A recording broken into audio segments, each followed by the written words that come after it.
Welcome, everyone, to the Watch Us Thrive podcast. Hello, everyone on Instagram. I'm super, super excited that we have Janice Torres, who is my real life big sister. But more importantly, she is the new author of Financially Lit. If you don't have this book, what the fuck are you doing with your life? Okay. How does it feel, sis? How does it feel to be an author? Calling you that, it's like, has it hit yet? No. No? I mean, yes and no, because obviously, like, I've been reading the book and I'm just like, I can't believe I wrote this shit. This is wild. My whole ass face is on a book.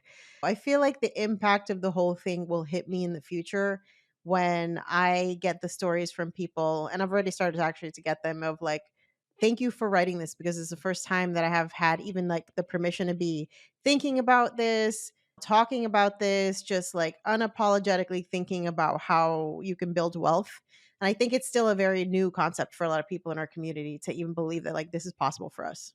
Yes. Anytime that I go into a bookstore and I see your face, it's like, "Yo, she did that." Like, can we just clap it up for her real quick? Because what you're doing out here, you're really changing lives with you sharing your own personal experience, your expertise. I'm just so fucking proud of you before we even get into it. Like, you're such an inspiration, not just to me, but to so many others out there, and we love to see it. I wanna see more of this, especially in our community when it comes to money. Thank you. Yes, absolutely. And there's one chapter that I'm going to focus on for this conversation in regards to love, relationships, money, all of that. It's actually chapter 9. I went to the back of the book and read that first, and then I'm going through the book in its entirety to like read it through. But this chapter meant so much to me because there's so many different aspects that you talk about, and there's one aspect that you really highlight that I appreciate so much, which is financial abuse. And if you guys know, if you've been here around here for a while, you know that I'm a survivor of domestic violence, and this is something that I hold near and dear to my heart. And when it comes to money, I don't think we're talking about this aspect enough. So, talk a little bit about what exactly financial abuse is and why is it often called a hidden type of abuse? Yeah. So before we get into that, I just want to say like this chapter wasn't even an original part of the manuscript of this book. And the reason why this chapter ended up becoming a part of the book is because I ended up navigating a divorce while I was writing the book. And so just like in that whole process, in that whole journey, I was just like, "Oh my god, this is such an important topic. Just like how do you protect yourself financially as a woman? How do you talk about money with your partner? Like how do you avoid being in a situation where you are stuck in a relationship because of money?" Which thankfully was not my situation. And I think it just like really reinforced how important it is for me to empower women, especially to become financially independent, because it's not just about like being able to say, oh, fuck this job, or I want to upgrade my living situation, or I want to buy a new car. It's like, no, money is actually a tool for you to actually escape like toxic ass situations. It is a tool that you can use to literally build freedom in your life. And so that whole experience just made me realize like this is a really important topic that needs to be part of this book. And so that's where kind of my inspiration for talking about this came from. But I was in a relationship that was very, very emotionally abusive. My ex and I had completely different philosophies on money. And one of the situations that I talk about in the book is that I found out that he had maxed out one of my credit cards without my permission to cover like legal fees and bullshit that he was getting into because he just was a person with chronic drama in their life and took no accountability for anything. In that process, I realized like, oh wow, like I am actually being financially abused because this person is out here using my resources, basically stealing money from me and feeling entitled to it because we're in a relationship, which is crazy.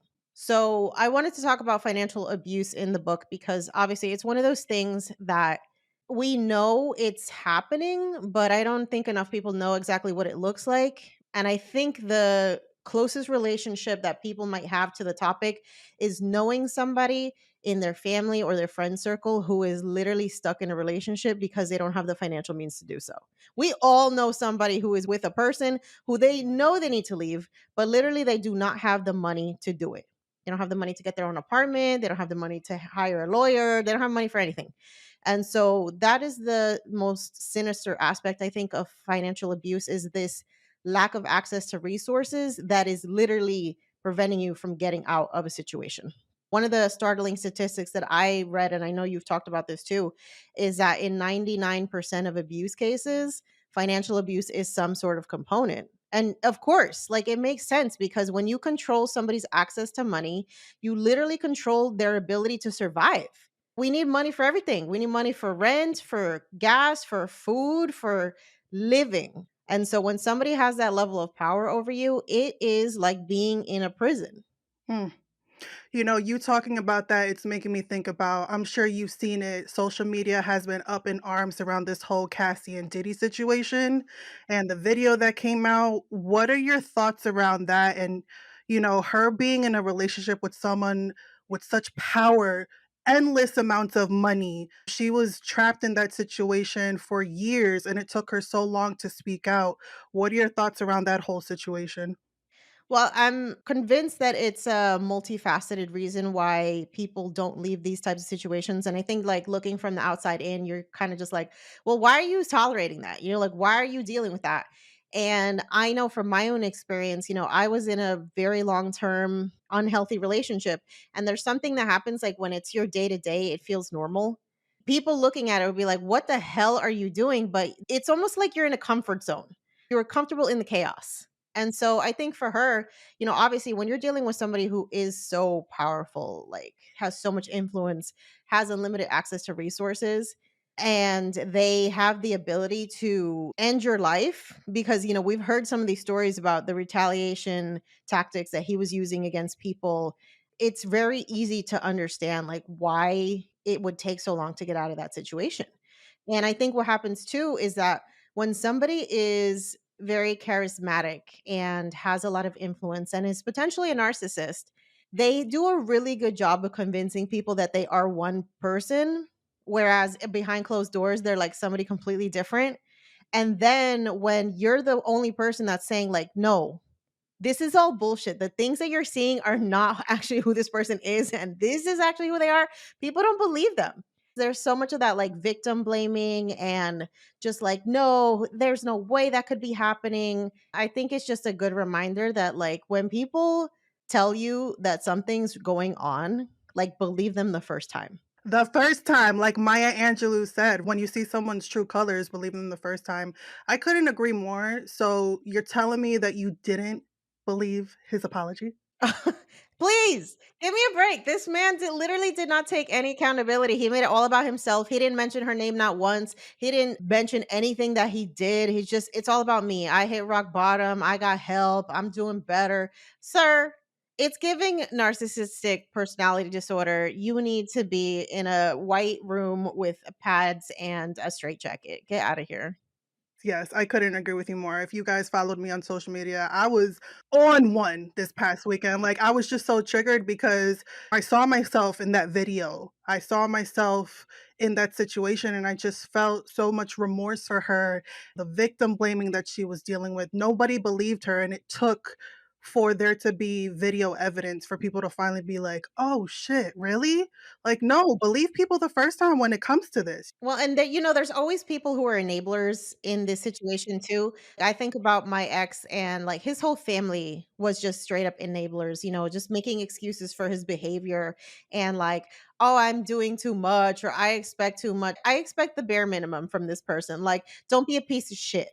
And if that's too much, we don't really need to be involved with each other's lives because honestly, like, the people who are out here abusing folks, they're not doing it in a vacuum. There is a whole lot of people in the surroundings that also enable this fuckery. Yeah, for sure. 1000%.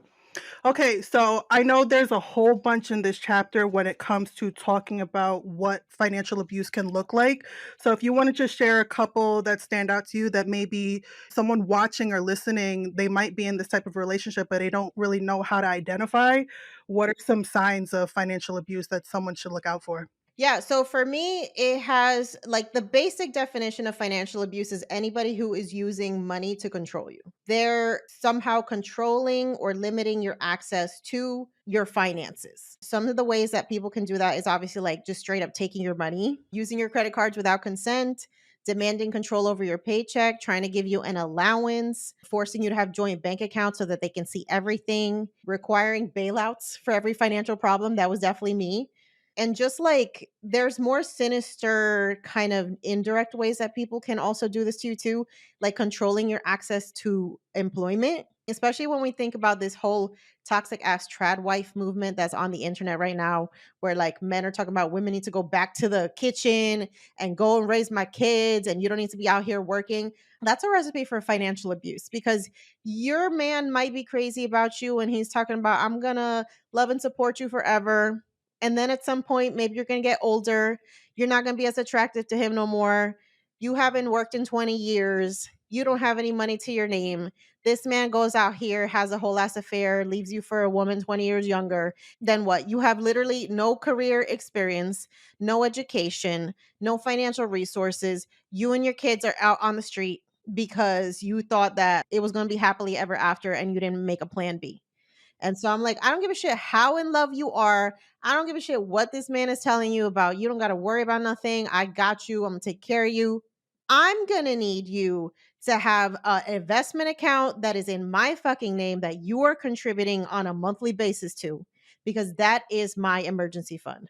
I'm going to need you to have non-working spouse IRA where you are saving for my retirement if I'm going to be out here raising your kids and not working. And honestly, I feel like every woman just needs to have their own income stream. Like you can't even be relying on somebody else to be out here, quote unquote, saving for you because you got to be your own safety net. People change, shit changes. And while we never want to go into a relationship thinking like the worst is going to happen, the fact of the matter is you do not buy, like, let's say life insurance because you want to die young and quickly. But you're damn sure happy that you have some life insurance when you know that like your family's going to be taken care of if something happens to you, right? So it's the same shit with like we talk about prenups in this chapter too, about just maintaining your own finances. You don't ever want to think that like some shit's going to go down, but you're going to be so happy that you made those plans ahead of time if they do. Yeah, and that's definitely something I wanna talk about in regards to your own personal experience that you had a postnup that practically saved your financial being after going through this divorce, so that shit was insane. We hear the word prenup, and there's this negative connotation that, like, you're setting yourself up for a divorce before you even get married. How can we shift that narrative around that, and also explain a little bit about what a postnup is for people who have never heard the term before? Yeah, so post-nup is not something that I even like really knew was a thing until I started getting into the world of money and just like wealth building. And I think there's obviously still so much stigma around the entire topic of prenups because of what we see in the movies. Prenups are usually associated with like some rich man who wants to marry like a 20-year-old and wants to basically like prevent her from getting on any of his money. But the fact of the matter is that women are building wealth at faster rates than men are at this point. Okay. We live in a different time where women are getting more educated, are starting businesses, are investing in real estate and the stock market, and just doing shit that like past generations of women either didn't even have access to or they just didn't have the information or the resources to do so. So, we need to be operating like rich white men have been operating for generations. And one of the ways to do that, especially because people nowadays are like getting married older. And so when you are getting married older, you have had more time to accumulate assets. You might have already bought your own house before you get married. You might already have some kids that you want to protect financially. You might have a whole ass empire out here before you decide to get married. And so if you want to protect those things, you have to put something in place. It's like saying, I'm not going to get medical insurance because I'm healthy right now and I don't really need to go to the doctor. That makes no fucking sense because at the end of the day, something can happen to you. You could walk out the door, slip on the stairs, break your fucking leg, and then it's like, oh wow, I don't have insurance because I'm healthy. And now I gotta pay out of pocket. And now some shit that could have been $50 is now gonna end up being a $50,000 surgery. You don't do these things expecting for something bad to happen, but you damn sure want to have a plan for if something goes left. And so the whole point of prenups is to protect your financial assets. You can dictate who gets what, whose accounts belong to who, any kind of real estate property that you own, anything that's worth any sort of value. Talk about alimony, who's going to pay people alimony if we get divorced. Like all those things can be hashed out because it's much easier to have those conversations when you enjoy each other's company and when you still like each other versus when you're out here in divorce court and you fucking hate each other and you're just trying to like ruin each other's lives. Shout out to Divorce Court. I fucking love Star Jones. I watch that every day at 1 PM Eastern on Channel 9, okay? That is my show. But it's the truth that it's better to protect yourself than to have the situation happen and then you're thrown back into survival mode and you're trying to figure shit out while you're bleeding and emotionally in turmoil and all this shit. It's better to prevent and prepare yourself for sometimes the inevitable. So, when it comes to having conversations around money, especially in relationships. It's not sexy. Nobody wants to have that type of conversation. Nobody wants to bring up, "Hey, if in the event we get a divorce, let's figure this out." In your expertise, in your opinion, how can we carefully navigate having that conversation with someone, and what are some key steps that you think someone could take in order to start the conversation? So I'm glad you asked this because one of the reasons that I wrote this book is because half of the battle when it comes to money is just even knowing like what questions to answer when it comes to anything you're trying to do. And it's the same thing with prenups, right? One of the questions that I get over and over and over again from people is like, how do you even bring up this conversation? And so I literally have prompts inside the book on how you bring up a conversation. And I give you a lot of different scenarios in which like you could bring this topic up. So let's cover a few of them. Let's say that y'all both have some student loan debt. You could say something like, well, we both have student loans and other debts. How can we address these debts and protect ourselves individually?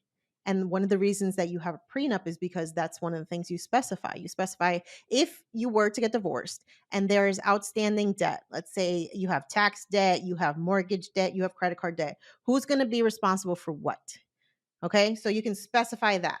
Let's say that somebody is going to start a business, which was my situation. You could say something like, well, if one of us owns a business or plans to start a business in the future, how can we safeguard this in the event that we get divorced? And so for me, I was like, well, it's important for me to protect my business because this is how I'm going to be earning a living. And so I want to specify ownership of this business in a postnup. And so a postnup is just something that you do after you get married. Let's say you didn't have the time or the money to do a prenup. A postnuptial agreement is something that you do after you get married. Is it expensive to do that? To get a postnup? It depends because if you do what I did and I had access to legal insurance through my employer, I ended up paying no money out of pocket for my postnup. Standard prenup or postnup can cost you a couple $1,000s. I'd say anticipate like 2,500 to $4,000 somewhere around that. But when you think about the potential cost of a divorce, which could be like in the multiple six figures and up depending on your level of assets, it's a definitely a good investment. One other thing I want to bring up too is there's a lot of folks who get married and they already have kids from previous relationships. One of the reasons why you would have a prenup is because you want to make sure that those children are protected financially. And so that could be a reason why you bring up a prenup. It's like, hey, I have my two children. I want to make sure that these specific assets go to them. So let's do a prenup so that I don't have to worry about that. There's a lot of different ways that you can bring up the conversation. I think if you are in a relationship where communication is not your strong suit, this is where you need to potentially get a therapist, get a financial counselor. Obviously, you definitely want to work with an estate planning and family law attorney to get this documentation set up. But if somebody's giving you pushback about a prenup, it's a red flag for me because it's meant to protect both people. It's not meant to exercise some sort of unequal power dynamic over somebody else. For sure. Now, when it comes to income differences when being in a relationship, and I'm sure that's something that you experienced in your marriage, when there's a big income gap between partners, how can they fairly divide financial responsibilities? For me, it's always going to come down to each person should be using an equal percentage of their income. So, like, let's say you're in a position where you make $100,000 a year, but your partner makes 50, then you have to divide the expenses based on percentages of income. So let's say that your mortgage is $4,000 a month. I would say like 3,000 would come from the higher earner and then 1,000 would come from the lower earner. So that way, like, it's an equal percentage of their income, but they're contributing equally. Because I think there's this perception, well, 50-50 has to be the thing. And it's like, that doesn't make sense if you're not making the same amount of money. So you have to go based on percentage. And I give you calculators inside of the book and some resources for how to figure out how you could equally divide those expenses based on your income. Yeah, I love that. Let's talk a little bit about people who are not married, who are not even in serious relationships, but they're in the dating world. When do you feel like it's appropriate to start having that conversation around money early on in relationships? And how can we navigate that in a way that doesn't run people in the opposite direction? Well, I think you can start to do that process very early, not necessarily by asking directly, like, hey, how much money do you make? But asking somebody, what they do for work is one of those ways that you can start to assess like what somebody's financial situation is. I know when me and my partner were first dating, we were talking about finances pretty early on in the relationship. And a lot of it was just around kind of understanding how each other grew up. And so one of the things I found out early was like he didn't have any credit cards. And I was like, "What? Like that's weird, bro." And he's like, "Well, my dad was a Dave Ramsey follower and so he doesn't believe in credit and like credit scores and none of that. So he said like if you ever want to buy something, you just pay it in cash."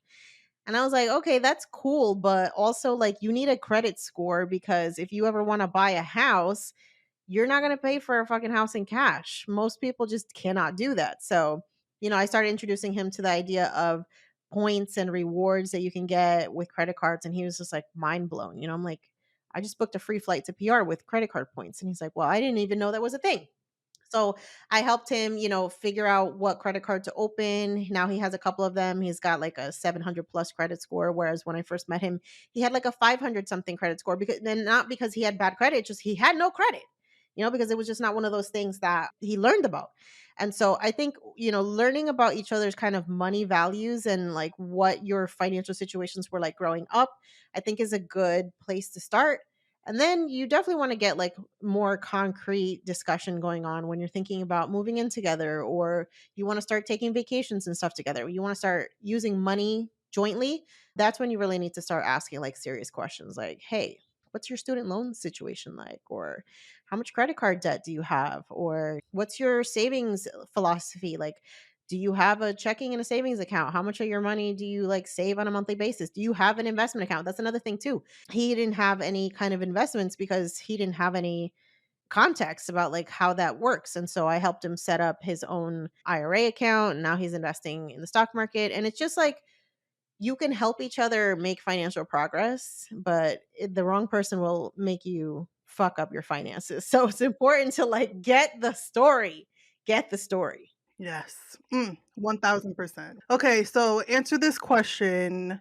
How can financial freedom get you out of a toxic situation? Why is that so important to have financial independence? Oh my God. You have to be financially independent because at the end of the day, like that is what gives you access to the escape plan. And I knew I was going to file for divorce. I didn't for a second have to worry about how am I going to keep a roof over my head or now what am I going to do for health insurance because I was getting my health insurance through my ex-spouse because he was fully employed.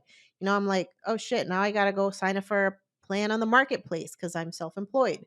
I didn't have to worry about any of that. I could actually just like focus on taking care of myself physically, mentally, spiritually, emotionally, go to therapy, work out, spend time with my friends, just heal. And that I think was the most eye-opening experience for me in the whole process of getting divorced was just like, holy shit, I literally get to just like recover from this mentally and emotionally and I don't have to worry about recovering from this financially because I have all my shit. The difference, honestly, sometimes between life and death. Financial independence is not something to take lightly. It's not something that is optional. It is something that is essential to your survival. as a person, but especially as a woman. Yeah, for sure. Now I'm curious for someone who's listening and who's been following and watching your story, it's so inspirational to see who you've become and how you've been able to make that happen. So for someone who's right now in the throes of financial ruin, especially when it comes to a relationship, how can they start to build themselves back up, not just financially, but emotionally, mentally? How can they start to see the light at the end of the tunnel when right now it might feel like there's no fucking way out? I think the first thing you're gonna have to do is start asking for help, and I think when you're in a emotionally abusive or just a toxic relationship in general, one of the ways that they operate, like your abuser operates, is by isolating you from your community. And that's very intentional so that they can control you. And so I know for me, I had to lean very heavily on my community, on my friends, my family. And so if you are lucky enough to have someone in your corner, don't be afraid to ask for help. I've seen friends who have had to start from zero after leaving toxic relationships. And sometimes that looks like moving back in with your parents, selling everything that you own, just literally restarting life, committing to the struggle because there's a purpose for that.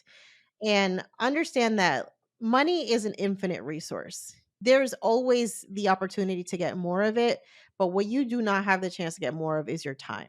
And so don't fucking waste it on trying to make some shit work that's not going to work.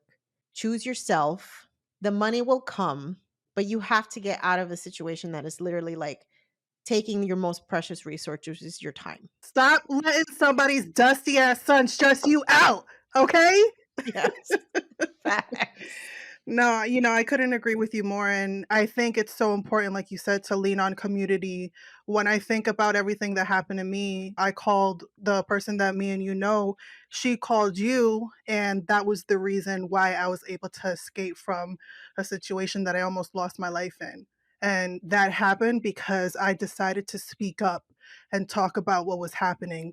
I let go of that shame. I let go of that guilt, that embarrassment, that fear when it came to me almost dying was necessary in order for me to like, okay, some shit has got to change and I need to lean on the people that I know will come through if and when that's necessary. And shout out to you because literally you and Giovanna, you guys saved my life. It's the power of speaking up. Yes, absolutely.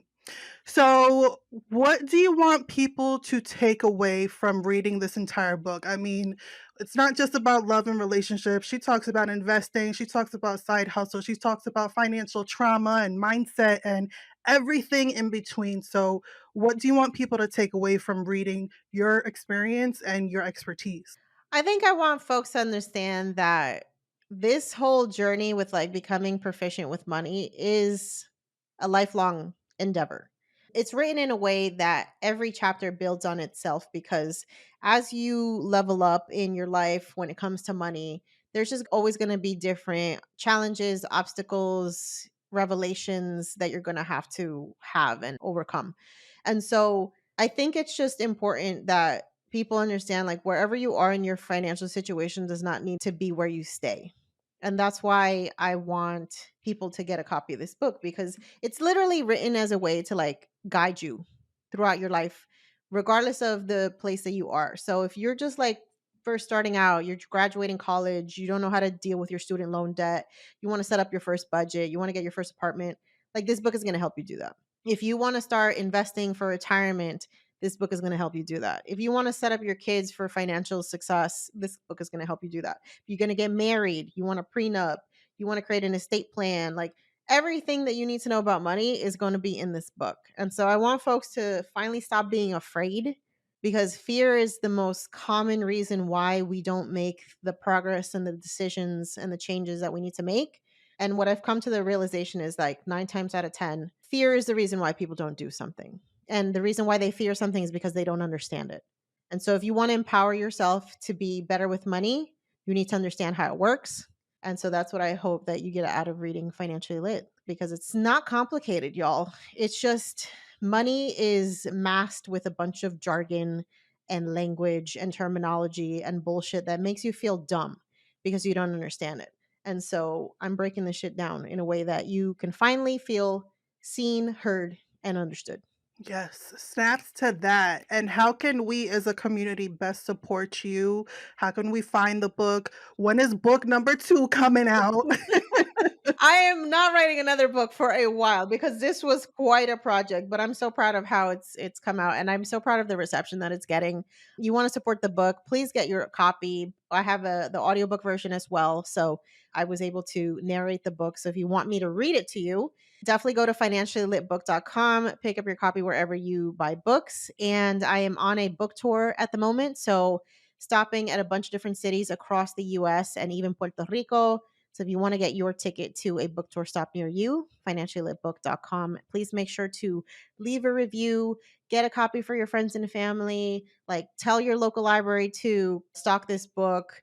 It is really the first of its kind, and I want it to be the first of many books that are written, especially for the Latina community when it comes to money. Yes, get the book, y'all, okay? Financially Lit, The Modern Latina's Guide to Level Up Your Dinero and Become Financially Poderosa.